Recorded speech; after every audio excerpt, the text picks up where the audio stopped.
ফের পরিচয় বাঙালি শ্রমিকদের ওপর অত্যাচারের অভিযোগ তুলে সরব মুখ্যমন্ত্রী। দিল্লি পুলিশের বিরুদ্ধে অত্যাচারের অভিযোগ মমতা বন্দ্যোপাধ্যায়ের। পরিযায়ী শ্রমিক পরিবারের শিশুদের উপরেও অত্যাচার করছে দিল্লি পুলিশ। ভিডিও পোস্ট করে অভিযোগ মুখ্যমন্ত্রী। দিল্লি পুলিশ সন্ত্রাস চালাচ্ছে, অভিযোগ মমতা বন্দ্যোপাধ্যায়ের।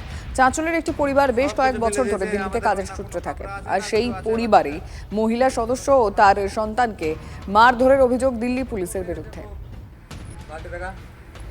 বাচ্চাটাকে মারছে, ধরে নিয়ে চলে যাচ্ছে, আবার হুমকি দিচ্ছে তো নিয়ে চলে যাবো। বাংলাদেশি আছে, রুমে ছিল আমার বৌদি, ধরে নিয়ে চলে গেছে ওখান থেকে। কে ধরে নিয়ে গেছে?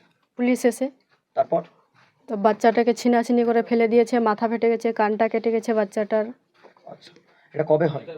তো কালকে আচ্ছা, কোথায় থাকতো ওরা? গীতা কলোনি বুধবাজার ওখানে পড়ে। কতদিন ছিল ওরা থানায়? এই একদিন এরকম ছিল। যে না বলে বাংলা কথা আমরা বলছি, সেই জন্য আমাদেরকে ধরে নিয়ে গেছে।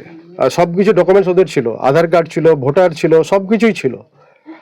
তা সত্ত্বেও ওরা ধরে নিয়ে গেছে। সবগুলো ডকুমেন্টস দেখাচ্ছে, কিন্তু ওরা মানছে না যে তোমরা বাংলাদেশি, বাংলা কথা বলছো।